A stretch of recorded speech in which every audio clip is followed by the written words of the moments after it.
Hello everyone, welcome to day 16 of my history class. और ये हमारी लास्ट क्लास होगी मेडिवल हिस्ट्री की, और इसके बाद से हम नेक्स्ट क्लास में मॉडर्न हिस्ट्री को डिस्कस करेंगे। तो आइए बिना टाइम वेस्ट किए आज की क्लास को स्टार्ट करते हैं। पहला question, what is the descending order of the ranks of nobility under the Delhi sultanate? Delhi सल्तनत में कुलीनता कोटि का अवरोही क्रम कौन सा था? तो आप देखेंगे इसमें से तो सबसे ऊंची आपकी रैंक थी इनमें से खान की, फिर आपके उसके नीचे आता था मलिक, फिर उससे नीचे आता था अमीर, और फिर सबसे नीचे आता था सरे ख्याल। तो आपका ऑर्डर हो गया 1 2 3 4 डिसेंडिंग ऑर्डर में। तो आपका करेक्ट आंसर है ऑप्शन नंबर ए। ये क्या क्या रैंक्स थी थोड़ा बता देता हूं। तो सरी ख्याल जो है ये 10 घुड़सवार का हेड होता था।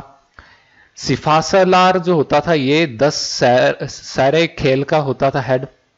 आमिर जो होता था ये 10 सिपासलार का हेड होता था, और मलिक होता था 10 आमिर का हेड होता था, और खान होता था 10 मलिक का हेड होता था।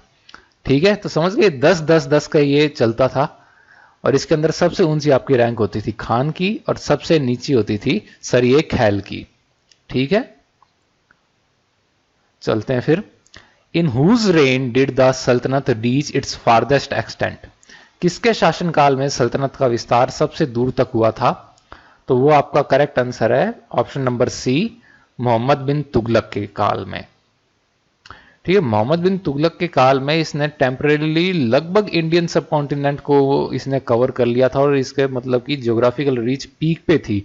लेकिन इतना ज्यादा एक्सपेंशन कर लिया था मोहम्मद बिन तुगलक ने कि बाद में संभल ही नहीं पाया था। बाद में रिवोल्ट्स होते रहे जिन्हें ये संभाल नहीं पाया, बड़ी प्रॉब्लम हुई थी, हद से ज्यादा एक्सपेंशन कर लिया था। Who among the following sultans received the title of Syed उस-सलातीन from Caliph? निम्न में से किस सुल्तान ने खलीफा से सैयद उस-सलातीन की उपाधि ग्रहण की थी? तो ये आपका करेक्ट आंसर है गयासुद्दीन बलबन। और वो रोब जो मिला था वो किसको मिला था? वो मिला था इल्तुतमिश को। ये चीज भी आप ध्यान रखिएगा। Which of the following kingdoms was annexed by Behlol Lodi, the Sultan of Delhi, in AD 1484? निम्न में से किस राज्य को 1484 ईस्वी में दिल्ली के सुल्तान बहलोल लोदी के द्वारा हड़प लिया गया था? तो वो आपका करेक्ट आंसर है जौनपुर।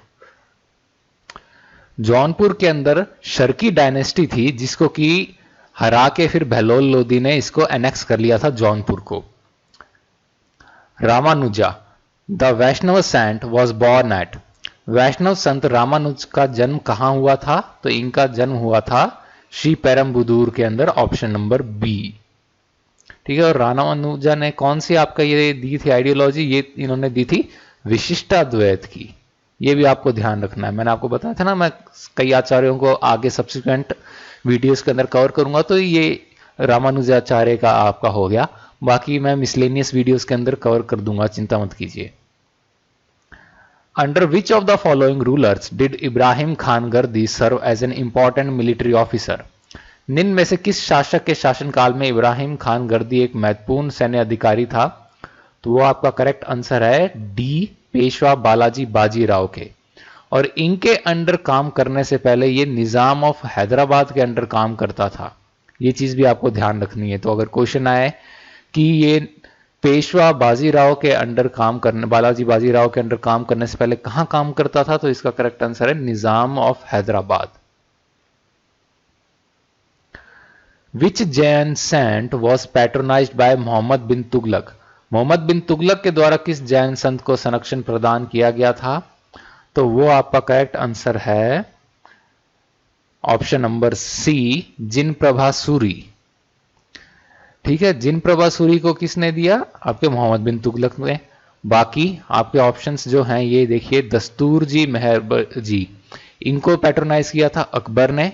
और ये आपका बी ऑप्शन हेमचंद्र सूरी, इसको किया था चालुक्य किंग सिद्धराजा, जिसका कि असली नाम जय सिंह था। ठीक है, ये आपको भी, ये दोनों भी आप याद रखिए, खास तौर पे ये दस्तूर जी, मेहर जी। अकबर से कोई भी रिलेटेड चीज होती है वो वैसे इंपॉर्टेंट हो जाती है। तो दस्तूर जी, मेहर जी जो थे उन्हें अकबर ने पैट्रोनाइज किया था, तो ये आपको याद रखना है। हेमचंद्र थे, उन्हें चालुक्य किंग सिद्धराजा ने किया था। ये भी आप याद रख लीजिएगा, कोई दिक्कत नहीं है। फिर next question, who was the only converted Indian Muslim to become the head of the Delhi sultanate? Delhi सल्तनत का प्रमुख बनने वाला एकमात्र धर्मांतरित भारतीय मुसलमान कौन था? तो वो आपका था option number A, Nasiruddin Khusro Shah. तो ये खुसरो खान जो था, ये दिल्ली सल्तनत में अराउंड ये 2 महीनों के लिए राजा रहा था 1320 में। ये बराड़ू हिंदू मिलिट्री क्लैन को ये बिलोंग करता था और इसको दिल्ली के ये जो अलाउद्दीन खिलजी ने जो कॉन्क्वेस्ट किया था मालवा का 1305 में, तब इसने कैप्चर कर लिया और दिल्ली आर्मी में फिर इसको रिक्रूट कर लिया था। ये एज अ स्लेव लाया गया, फिर बाद में इसने फिर इस्लाम कबूल कर लिया और जब ये गद्दी पे बैठा मुबारक शाह 1316 में, तो इसने इसको फिर टाइटल दे दिया खुसरो खान का और इसको काफी फेवर दिया। ठीक है। Which of the following Delhi sultans annexed Bengal and brought about a decline of the dynasty of Ilyas Khan? Delhi के निम्न में से किस सुल्तान ने बंगाल को हड़प लिया था तथा इलियास खान के वंश का पतन लेकर आया था? तो वो है आपका option number D, Sher Shah Suri. तो ये किया कब था? ये 1537 में किया था, जब ये हुमायूं कहीं और गया हुआ था एक्सपेडिशन पे, तो इसने क्या किया कि बंगाल के ऊपर आक्रमण करके वहां पे सूरी डायनेस्टी एस्टेब्लिश कर दी थी। लेकिन ये जल्दी से उसे एनेक्स कर नहीं पाया था क्योंकि हुमायूं वापस आ गया था। तो जब ये हुमायूं को अच्छे से हरा दिया था इसने, तब जाके इसका पूरी तरीके से बंगाल पे कब्जा हुआ था। Which of the dynasties ruled for the shortest period of time of course of the Delhi Sultanate? Delhi सल्तनत के काल में सबसे कम अवधि के लिए किस वंश ने शासन किया था? तो वो है आपकी खिलजी डायनेस्टी। इसने सिर्फ 30 इयर्स के लिए रूल किया था। इसमें 1290 से लेके 1320 तक, और इसमें लगभग 20 इयर्स का रेन तो आपको अलाउद्दीन खिलजी का हो जाता है, तो बाकी तो 10 साल बचे। During the reign of Alauddin Khilji who were amils? Alauddin Khilji के शासनकाल में आमिल कौन होते थे? तो ये आमिल जो होते थे वो तो होते थे government agents to collect land revenue, भू राजस्व का संग्रह करने वाले सरकारी कर्मचारी। Which one of the following buildings is not located in Fatehpur Sikri? निम्न में से कौन सा भवन फतेहपुर सीकरी में स्थित नहीं है? तो वो है आपका किला ए कुन्हा मॉस्क, किला ए कुन्हा मस्जिद। ये कहां पर है? ये आपको पुराना किला के अंदर मिलेगी, इसके अंदर। ठीक है, ये पुराना किला के अंदर आपको मिलती है। पुराना किला के बारे में कल क्वेश्चन आया था, आपको याद होगा। Firoz Shah founded many cities, which of the following was built by him? Firoz Shah ने कई शहरों की स्थापना की, निम्न में से किसका निर्माण उसके द्वारा करवाया गया था?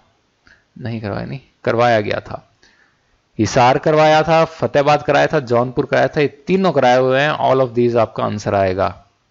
ठीक है, तो अपने देख लेते हैं कौन कौन से ये करवाई थी। तो Jaunpur, Firozpur, Hisar, Firozabad and Fatehabad were built by Firoz Shah Tughlaq. फिर से याद करें, जौनपुर, फिरोजपुर, फिरोजाबाद, फतेहाबाद, हिसार। ठीक है, 3F, फिरोजपुर, फिरोजाबाद, फतेहाबाद, फिर हिसार, फिर ये जौनपुर। ठीक है, ये आप याद रख लीजिएगा, 5 cities. The great painter Khwaja Abdus Samad flourished at the court of which of the following? महान चित्रकार ख्वाजा अब्दुस समद निम्न में से किसके दरबार में फला फूला था?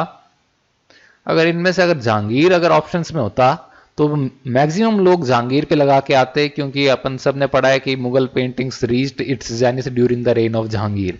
तो मुगल जो पेंटिंग्स है वो अपने चरम पे जहांगीर के काल में पहुंची थी। ये सब का पढ़ा होता तो जहांगीर पे लगा देते, लेकिन जहांगीर यहाँ ऑप्शंस में नहीं है, तो इसका मतलब ये है कि वो करेक्ट आंसर भी नहीं है।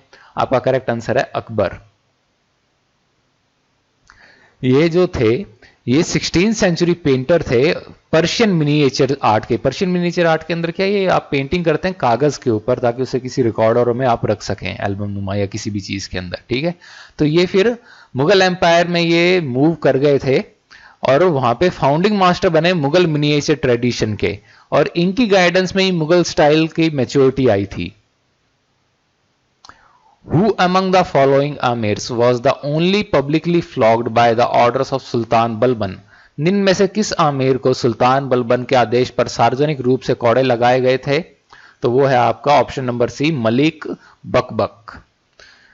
मलिक बकबक ने क्या किया था कि ये अपने एक जो गुलाम था मलिक बकबक का, उसको इसने कि पीट पीट के मार, जान से मार जाने के इसने आदेश दे दिया था। ये क्योंकि नशे में धुत था तो इसने ये आदेश दे दिया, उस स्लेव की, उस गुलाम की जान चलेगी। उसके बाद फिर इसने ये ऑर्डर दिया कि इसको पब्लिकली कोड़े लगाए जाएं। ठीक है।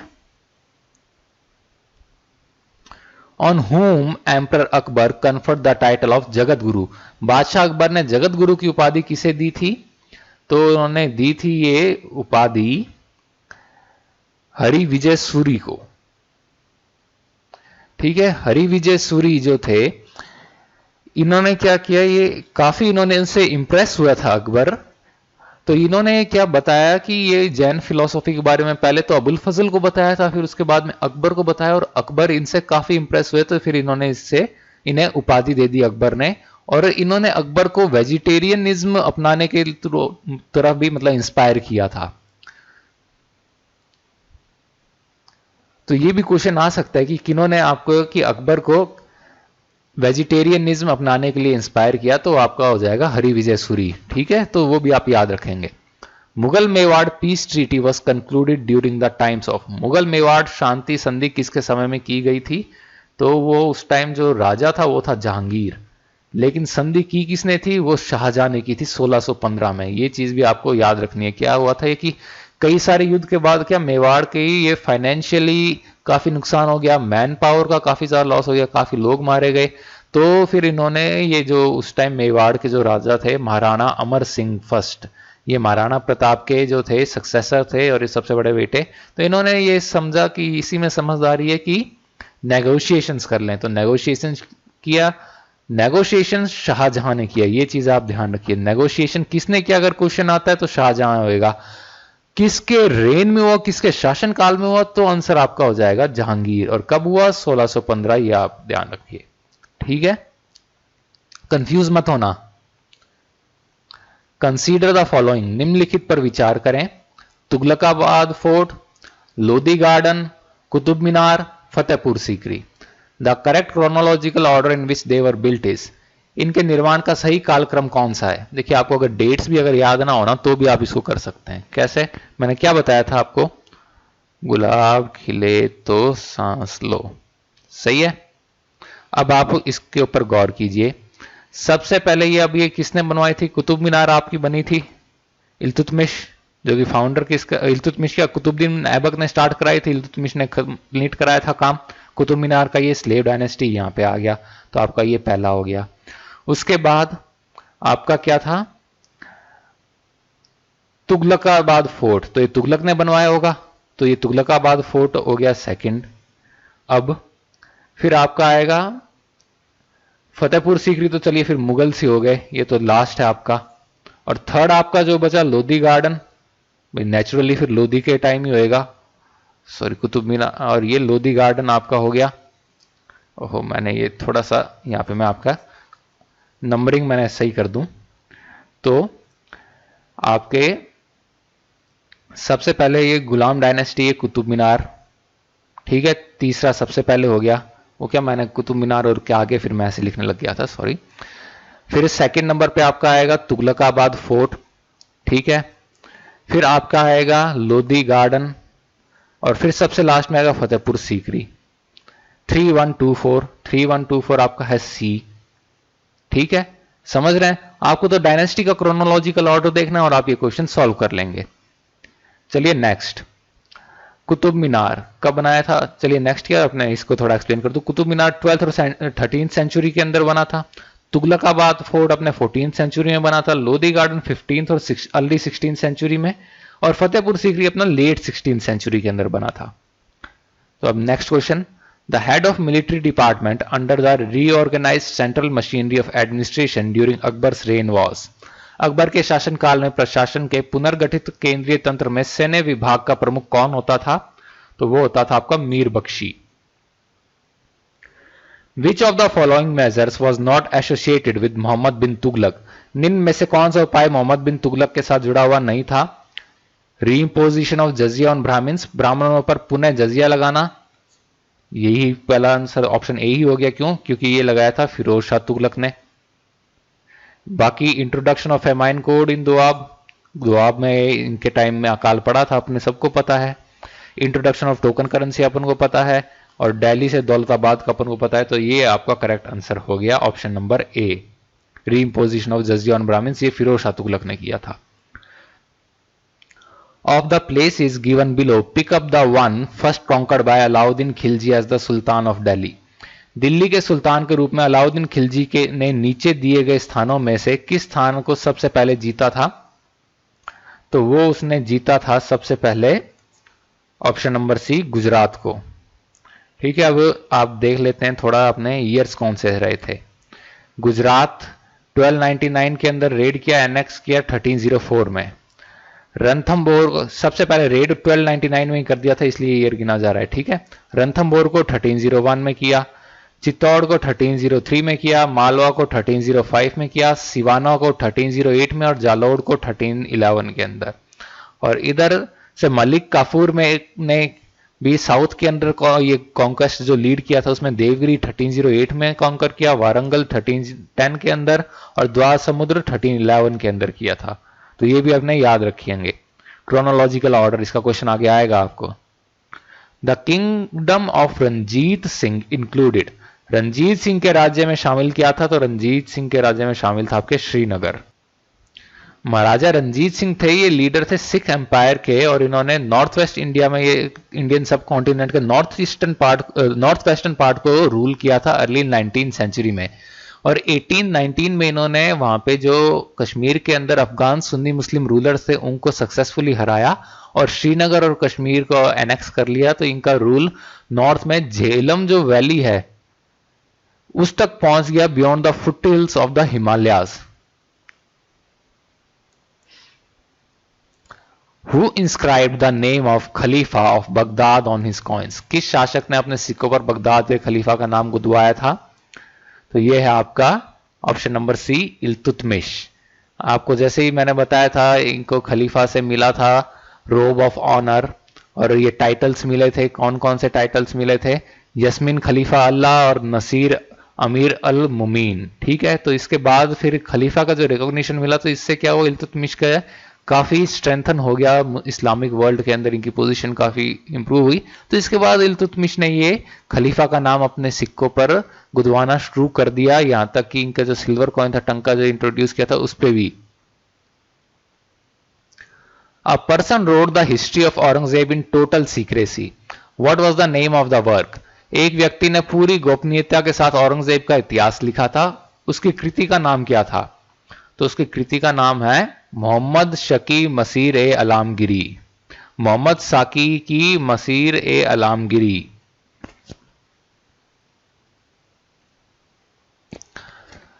Haider Ali established his authority over the Mysore state by overthrowing, Haidar Ali ने किसको अपदस्थ करके मैसूर राज्य पर अपनी सत्ता की स्थापना की? तो वो है आपका option number C, Nandraj. With which Sultan of Delhi do you associate the compilation of kingship theory and principles of administration called वसाया? राजत्व सिद्धांत तथा प्रशासन के नियमों के संकलन वसाया को आप दिल्ली के किस सुल्तान के साथ जोड़ेंगे? तो वो है आपका option number A, Balban. Which of the following trading company was granted territorial concessions by Muzaffar Jung, the Nizam of Hyderabad? निम्न में से किस व्यापारिक कंपनी को हैदराबाद के निजाम मुजफ्फर जंग के द्वारा प्रादेशिक रियायतें प्रदान की गई थी? तो वो थी आपकी trading company, French trading company. Who was the Sikh guru who helped Dara? वह सिख गुरु कौन थे जिन्होंने दारा की मदद की थी, दारा सिखों की?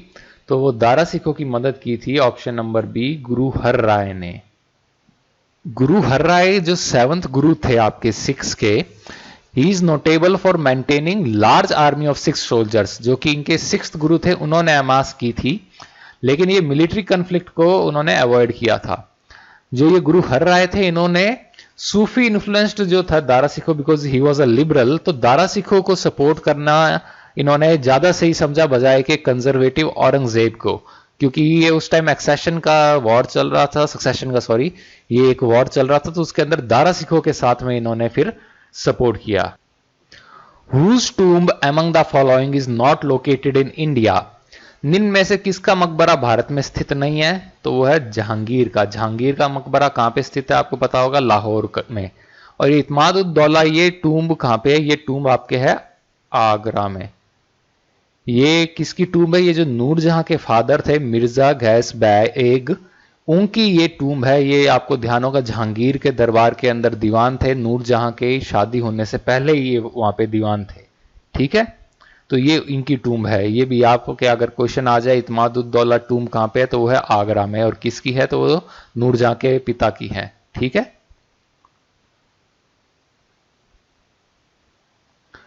What is the correct chronological order of the following conquest by Alauddin Khilji? Alauddin Khilji की विजय का सही कालानुक्रम निम्न में से कौन सा है? तो ये मैंने आपको पहले भी करा चुका हूं। तो सबसे पहले कौन सा कॉन्कर किया था? गुजरात। फिर तो मतलब आपका हो गया 4।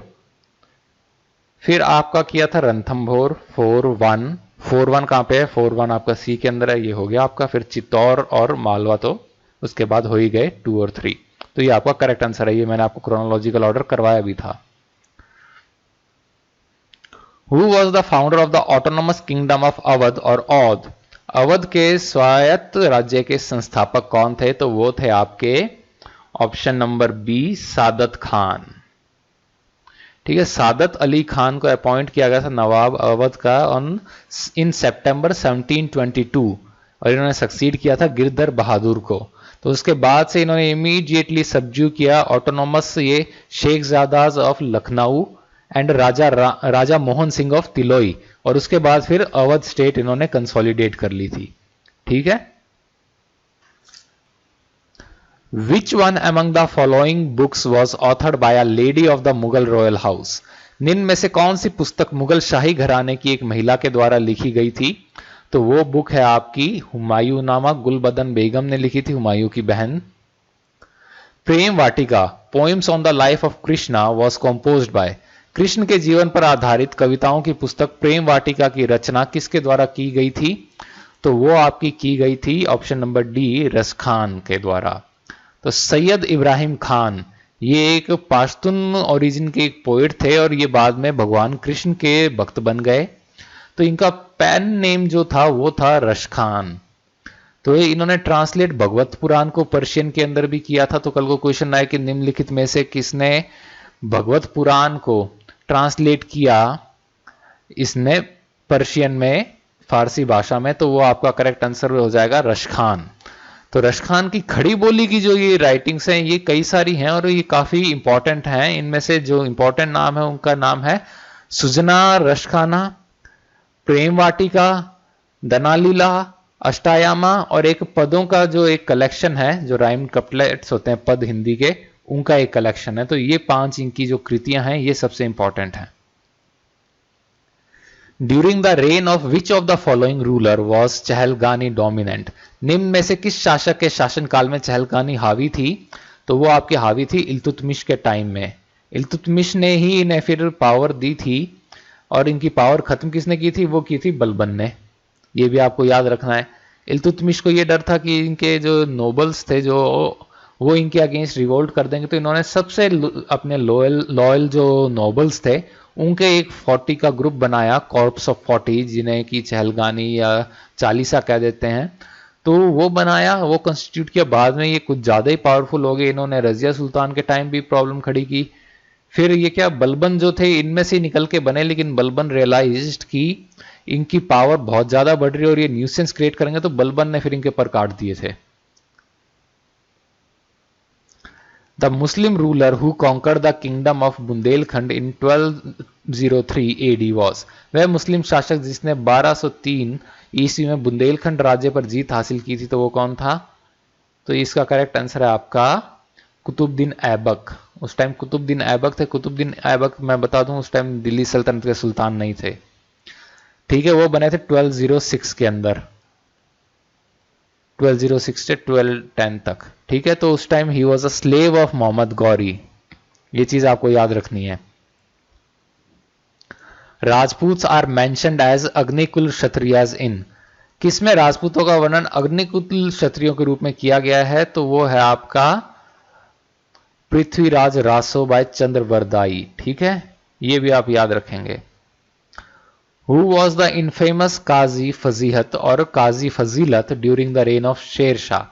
शेरशाह के शासनकाल में कुख्यात काजी फजीहत या काजी फजीलत कौन था? तो वो था आपका बंगाल का गवर्नर, बंगाल का जो गवर्नर है वो काजी फजीलत शेरशाही। ये आर्मी कैदी था शेरशाह सूरी का कादी, सॉरी नॉट कैदी, कादी। कादी क्या होता है? कादी होता है मैजिस्ट्रेट या जज एक शरिया कोर्ट का, जो कि जिसके की एक्स्ट्रा जुडिशियल फंक्शंस ये भी होते हैं कि मीडिएशन करना, मध्यस्थता करना, गार्जियनशिप करना अनाथों और माइनर्स की, और सुपरविजन और ऑडिट करना पब्लिक वर्क्स का, तो वो होता है कादी। ठीक है, कैदी नहीं पढ़ लेना, मैंने भी गलती से कैदी पढ़ लिया, कादी था। तो ये शेरशाह सूरी के, और लेटर ये गवर्नर बने 1541 से लेके 1545 तक ये गवर्नर रहे। 1545 में ये सूरी डायनेस्टी जब खत्म हो गई तो उसके बाद इन्हें हटा दिया गया था। Which Nawab of Bengal rightly said about the English trade, it is like a hive of bees whose honey you might reap the benefit but if you disturb them they would sting you to death. Bengal के किस नवाब ने अंग्रेजों के व्यापार के बारे में सही कहा था? यह मधुमक्खियों के छत्ते जैसा है जिसका शहद का लाभ के रूप में आप प्राप्त कर सकते हैं, लेकिन यदि आपने उन्हें परेशान किया तो वे डंक मार के आपको मार डालेंगी। तो ये कहा था सिराजुद्दौला ने, option number A. Which one of the following sultans extended agricultural loans called sondhars to the poor peasants for promoting cultivation? निम्न में से किस सुल्तान ने खेती को बढ़ावा देने के लिए गरीब किसानों को कृषि ऋण उपलब्ध करवाया था, जिसे सोनदार कहा जाता था? तो वो है आपका मोहम्मद बिन तुगलक। फिरोज तुगलक नहीं है, मोहम्मद बिन तुगलक है, ये भी आप याद रखना, वरना मेरे को लगता है ज्यादातर फिरोज तुगलक ही कर देते आप लोग। मोहम्मद बिन तुगलक है इसका आंसर। द बैटल ऑफ धर्मात वॉज फॉट बिटवीन, धर्मत का युद्ध किसके बीच लड़ा गया था? तो धर्मत का युद्ध लड़ा गया था औरंगजेब और दारा सिखों के बीच में। अहमद शाह दुरानी और मराठा वाला आपको पता है, करवा चुका हूं, ये भी मैं बता चुका हूं। ये मैं आपको बता देता हूं, बागल और अफगान के बीच में होता बैटल ऑफ घाघरा। घाघरा ये 1529 के अंदर फॉट किया गया था और ये बहुत ही मेजर बैटल था।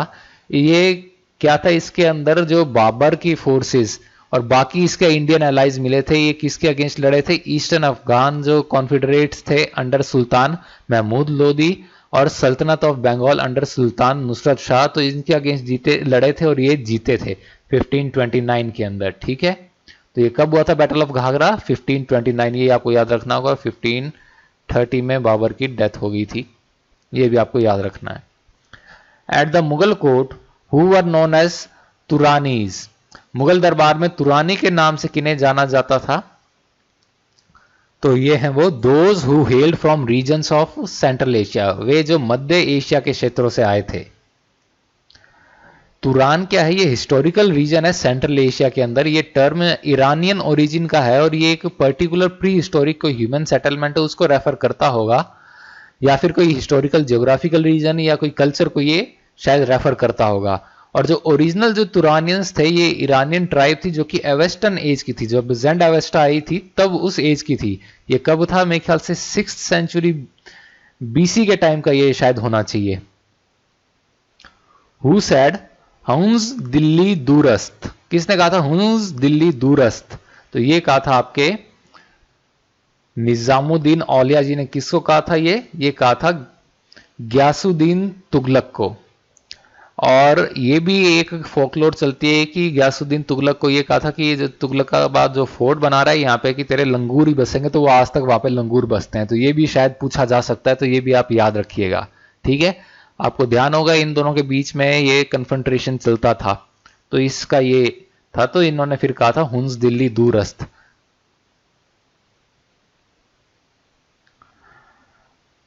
अमीर Hasan Ala Sijzi's compilation work Fawaid al Fuad includes doings and sayings of. Amir Hasan अला सिज्जी की संकलन कृति कवायद उल फवाद में किसकी कथनी और करनी शामिल है? तो वो है आपकी शेख निजामुद्दीन औलिया की। निजामुद्दीन औलिया जी काफी छाए हुए हैं आज आंसर्स में। Which one of the following areas was not conquered by Akbar? Akbar ने निम्न में से किस क्षेत्र पर विजय प्राप्त नहीं की थी? तो वो है आपका बीदर एरिया। बाकी ये कश्मीर को 1586 में किया था कॉन्कर, उड़ीसा को 1592 में और कंधार को 1595 में कॉन्कर किया था अकबर ने। Buland Darwaza at Fatehpur Sikri was built by Akbar to commemorate his victory over which province? Fatehpur Sikri स्थित बुलंद दरवाजे का निर्माण अकबर द्वारा किस प्रांत पर प्राप्त की गई जीत की याद में करवाया गया था? तो वो आपका करवाया गया था गुजरात की जीत पे। ठीक है, बुलंद दरवाजा बनवाया कब था? 1601 के अंदर। ये डेट भी आप याद रखेंगे। अकबर की डेथ कब हुई थी? 1605 के अंदर। ये भी आपको याद रखनी है। What was ziyarat in the language of the Sufis? सूफियों की भाषा में जियारत क्या था? तो सूफियों की भाषा में जियारत है pilgrimage to the tombs of Sufi saints for seeking बरकत और स्पिरिचुअल ग्रेस। बरकत यानी कि आध्यात्मिक कृपा प्राप्त करने के लिए सूफी संतों के मकबरों की तीर्थ यात्रा, वो आपकी है जियारत। One of the innovation of the Mughals in building technology was prefab wooden structures. These portable homes were known as bangla in the 17th century, from which the Anglo-Indian word bungalow is derived. Which of the following Mughal emperors is credited with this innovation? बाप रे, question ही बहुत लंबा है ये तो। पूर्व निर्मित काष्ठीय संरचनाएं भवन तकनीक में मुगलों का एक नवाचार थी। इन वहनीय घरों को 17वीं सदी में बंगला के नाम से जाना जाता था, जिसे एंग्लो भारतीय शब्द बंगला की उत्पत्ति हुई। इस नवाचार का श्रेय निम्न में से किस मुगल शासक को दिया जाता है? तो वो आपका है ऑप्शन नंबर ए, अकबर। इतना बड़ा क्वेश्चन और आंसर इतना छोटा सा, हद है मतलब। Among the following, who was the proponent of the भक्ति कल्ट फ्रॉम वेस्ट बंगाल? पश्चिम बंगाल से भक्ति संप्रदाय के प्रतिपादक निम्न में से कौन थे? तो वो थे आपके C Chaitanya Prabhu. Which of the following sources provide a vivid description of Sindh? निम्न में से कौन सा स्रोत सिंध का एक जीवंत वर्णन प्राप्त करता है? तो वो आपका करता है चचनामा। तो Chachnama also known as Fatehnama Sindh या फिर तारीख अल हिंद व सिंध, ये एक मेन हिस्टोरिकल सोर्स है for the history of Sindh in the 7th to 8th centuries AD, written in Persian, Farsi भाषा में ये लिखा हुआ है। और आज का last question, who among the following sultans organised the iqtas, the army and the currency, the 3 most important organs of the imperial structure of the Delhi सल्तनत? निम्न में से किस सुल्तान ने दिल्ली सल्तनत की शाही संरचना के 3 सर्वाधिक महत्वपूर्ण अंगों इक्ता, सेना तथा मुद्रा को संगठित किया था? तो वो है आपका शमसुद्दीन इल्तुतमिश। इल्तुतमिश ने ही इक्ता को इंट्रोड्यूस किया था, आर्मी को ऑर्गेनाइज किया, और ये करेंसी आपको पता ही है, टंका और जीतल इन्होंने इंट्रोड्यूस किए थे। तो इसी के साथ आज के आपके 50 क्वेश्चंस खत्म होते हैं और आपकी मेडिवल हिस्ट्री लगभग अब कवर हो चुकी है। कोई मिसलेनियस के अंदर एंड के अंदर मैं कवर कर लूंगा, अगर कुछ बचा हुआ है तो। नेक्स्ट क्लास से हम स्टार्ट करेंगे मॉडर्न हिस्ट्री को। बहुत ही इंपॉर्टेंट पार्ट है आपकी ये हर कॉम्पिटिटिव एग्जाम के लिए। मॉडर्न हिस्ट्री में स्पेशली गांधी ईरा से बहुत ज्यादा क्वेश्चंस बनते हैं, तो इन वीडियोस को आप बिल्कुल भी मिस मत कीजिएगा, जरूर से देखिएगा। ठीक है, थैंक यू।